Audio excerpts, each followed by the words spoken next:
राम राम दोस्तों, आशा करता हूँ आप सब लोग सकुशल मंगलमय होंगे। आज का जो वीडियो है टाइम्स नाउ नव भारत से, वीडियो का टाइटल है बीजेपी पर सवाल उठा रहे अनुराग को सुधांशु त्रिवेदी ने चारों खाने चित किया। ये वीडियो में अनुराग हरा कुर्ता ये बहुत चिढ़ा हुआ है। इसको जो बीजेपी ने और मोदी जी ने जो इस बार 400 के पार का नारा दिया है उससे बौखला गया, पूरा बौखला गया, पगला गया है। इसको सुधांशु जी ने कैसे धोबी के उसके जैसे धोया है ना कि कुछ कहने की बात ही नहीं है। आइए दोस्तों वीडियो देखते हैं, मिलते हैं वीडियो के अंत में। आज बड़ी गुस्सा आ रही है, इसीलिए आपको दो लाइन सुना दे रहा हूं। आपके गुस्सा में जो सरकार में हो रहा है, एक दादी माँ पे सुना है आपने? पीएम आवास की आस लगाए दादी माँ, घूसखोरों के सामने हुई लाचार। माँ बेटों की नौकरी का बस करती रह जाती है इंतजार, बेटियों पे बढ़ रहा अत्याचार और आप कह रहे हो जोर से बोलो 400 पर। जो चंडीगढ़ में 8 वोटों के लालच में कर रहे नियम तार तार, वो दावा कर रहे हैं 400 पार। हद कर दी है ना मेरे यार, फिर भी कह रहे हो 400 पार। भाईचारे के इमोशन पे हुआ अत्याचार, समाज में बढ़ रहा भ्रष्टाचार, किसान पे हो रहा आंसू गैस का बार, नैतिकता हो रही शर्मसार, और सुधांशु जी कह रहे हैं जोर से बोलो 400 पार। रुपए पे डॉलर हुआ सवार, आतंकवाद ने कर दी हद पार, काला धन वापस नहीं आया मेरे यार। सुधांशु जी फिर भी कह रहे जोर से बोलो 400 पार। अरे सुधांशु जी जरा इतना तो सोच लो, अस्पतालों में स्ट्रेचर तक मिलना हुआ दुश्वार, गरीबों पर है भूख की मार, पढ़ाई दवाई हुई महंगी मेरे यार। फिर भी आप कह रहे जोर से बोलो 400 पार। छुट्टा जानवर चर गए खेत, सांडों ने रास्ते पे किया चलना नागवार, देश का हुआ बंटाधार, फिर भी ये कह रहे हैं जोर से बोलो 400 पार। अरे मैंने तो सब बता दिया। आप परिवारवाद की बात कर रहे थे, आप भ्रष्टाचार की बात कर रहे थे, तो आप सुन लो मेरी बात। आप तो अपना दल तो आपके साथ ही उत्तर प्रदेश में है, परिवारवाद से नहीं आता है क्या? आप बताइए। निषाद पार्टी तो आपके साथ ही है, आपके साथ क्या परिवारवाद से नहीं आती है क्या? ये राजतंत्र तो है, चौटाला फैमिली का राजतंत्र तो अपने साथ लेके चल रहे हो आप। सिंधिया फैमिली को लेकर राजतंत्र तो है, आप एनसीपी को लेके आए हो, अजीत पवार गुट को राजतंत्र तो है, शिवसेना को लेकर राजतंत्र तो है, आप चिराग पासवान को लेकर चल रहे हो, राजतंत्र नहीं है क्या? आप राजतंत्र अपने साथ, पीडीपी के साथ भी आप सरकार बना चुके हो। अनुराग ठाकुर के पिताजी भी चीफ मिनिस्टर थे, राजनाथ सिंह जी चीफ मिनिस्टर थे, उनका बेटा भी है, कल्याण सिंह भी चीफ मिनिस्टर थे, बेटा है, पोता भी मंत्री है। क्या राजतंत्र नहीं है क्या? और भ्रष्टाचार की बात आप करते हो। आप ही तो कहते थे चक्की पीसिंग करते करते मंत्री बना दिया। अशोक चौहान को आप बोलते थे आदर्श घोटाला, इन्होंने शहीदों के हमारे शहीदों की विधवा थी उनके मकानों पर इन्होंने हड़पा है, और आप कहते लीडर नहीं डीलर है। आज आपके लिए आदर्श एमपी बन गए। और नीतीश जी के बारे में क्या क्या बोलते थे, क्या क्या बोलते थे? एक बार दोहरा दीजिए। अब नहीं बोलेंगे। राजभर आपके बारे में क्या क्या बोलते थे? अनुराग भदौरिया जी लगाए बैठे हैं। शिवसेना का आपको पता ही भ्रष्टाचार क्या था, आप ही लगाते थे। शिवसेना पे भ्रष्टाचार क्या क्या नहीं बोलते थे आप, और आज शिवसेना आपके लिए सदाचारी हो गई। तो आप भ्रष्टाचारियों को भी अपने साथ ले रहे हो, आप जो अनुराग भदौरिया जी अपने साथ ले रहे हो, सवाल परिवारवादियों को भी अपने साथ ले रहे हो, नफरत की राजनीति भी फैला रहे हो, सिर्फ सत्ता पाने के लिए ना, और किसके लिए? अनुराग भदौरिया जी, बुलेट ट्रेन के खिलाफ तो आप भी थे, लेकिन आज जो आपका भाषण था, कविता थी, वो तो बुलेट ट्रेन से ज्यादा तेज चली। लेकिन मेरे सवाल मदर ऑफ डेमोक्रेसी पर सिलेक्टिविज्म, उसका जवाब नहीं दिया। खैर, सवाल आपने दिलचस्प उठाए हैं, सुधांशु जी जवाब दीजिए।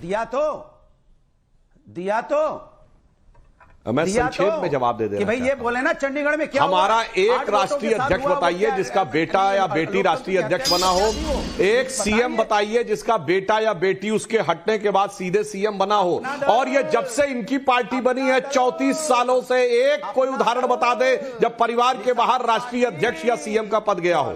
आरजेडी जब से बनी है तब से एक उदाहरण बता दे जब राष्ट्रीय अध्यक्ष या सीएम का पद परिवार के बाहर गया हो।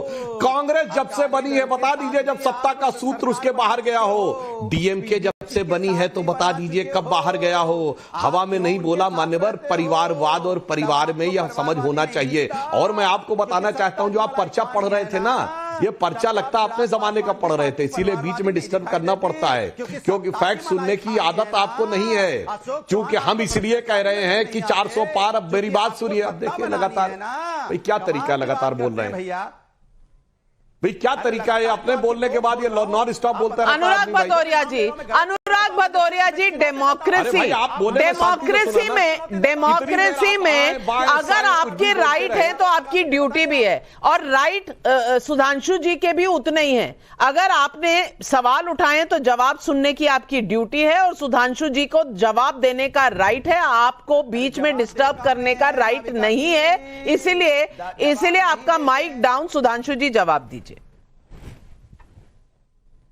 आप सुनिए, मैं बताता हूं इनके जमाने में उत्तर प्रदेश कहां था और आज हमारे जमाने में कहां पहुंचा हुआ है। इनके जमाने में यूपी के पूर्वी उत्तर प्रदेश में पुलिस जाती थी, मुंबई ब्लास्ट हुआ तो वो पहुंच जाती थी आजमगढ़ और गाजीपुर, दिल्ली में ब्लास्ट हुआ तो पूर्वी उत्तर प्रदेश, जयपुर में ब्लास्ट हुआ तो पूर्वी उत्तर प्रदेश। यह उत्तर प्रदेश की छवि बना के रखी गई थी। और आज दिल्ली मुंबई से नहीं, दुनिया से लोग आते हैं कहां? उसी पूर्वी उत्तर प्रदेश में, कहीं काशी विश्वनाथ का दर्शन करने के लिए, कहीं श्री राम का अयोध्या में दर्शन करने के लिए, कहीं कुशीनगर में भगवान बुद्ध का दर्शन करने के लिए। यह अंतर आया है। आपके जमाने में बिजनेसमैन कहता मुझे यूपी नहीं जाना, मुझे दिल्ली के आगे नहीं जाना।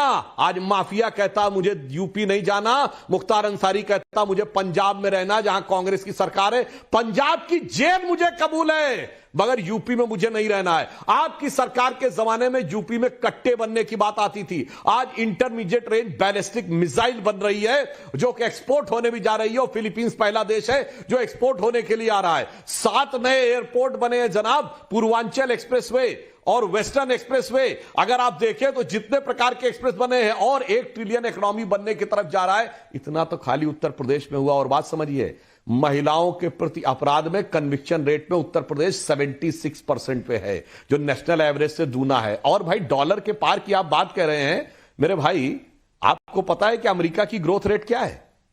ये कागज से मत पढ़िए, ये पता होना चाहिए। ना पता हो तो बताता हूं, 1.9%। ये नंबर 1 की इकोनॉमी है दुनिया की। नंबर 2 की है चीन, 3.5%। अब आओ मेरे भाई, तीसरे नंबर पे अब हो गई है जर्मनी, 0.9%। चौथे नंबर पे ब्रिटेन, -0.6%। पांचवें पे हम है, अभी बोल रहा हूं, सॉरी तीसरे पे, चौथे पे आ गया है वो जापान, -0.9%। छठे पे है ब्रिटेन, -0.6%। और भारत है 6.5%, और कुछ के अनुसार 7.2%। इसलिए 400 पार, क्योंकि G7 और G20 में भारत सबसे ऊपर है, इसलिए 400 पार। 25 करोड़ लोगों को हमने गरीबी से बाहर निकाला, इसलिए 400 पार। और आप कह रहे हैं आतंकवाद तार, अरे क्या बच्चों जैसी बात कर रहे हैं आप? तो वो सरकार है जिसने फैजाबाद, लखनऊ और वाराणसी की अदालतों में आतंकवाद के आरोपियों से केस विड्रॉ किए थे। शर्म आनी चाहिए थी। आतंकवाद के आरोपियों से केस विड्रॉ किए, हाईकोर्ट के हस्तक्षेप के बाद उसे रुकना पड़ा था। और कहां धमाकों से तार नहीं था? दिल्ली, मुंबई, चेन्नई, गुवाहाटी, नागपुर, जयपुर, बताइए कौन सा इलाका था जहां बम के धमाके नहीं होते थे?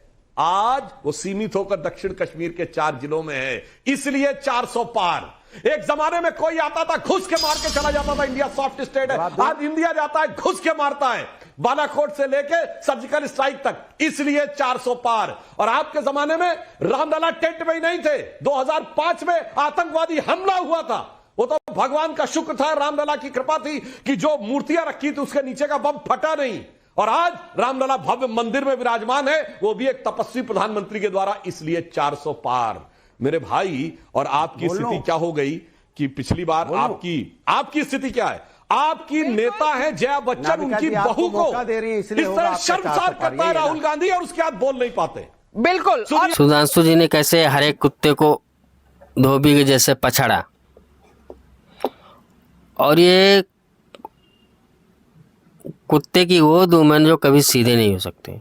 ये सिर्फ योगी जी से डर के रहते हैं, बाकी इसके लिए कोई कुछ मायने नहीं रखते हैं। ये सबसे उल्टा बात ही करता रहता है।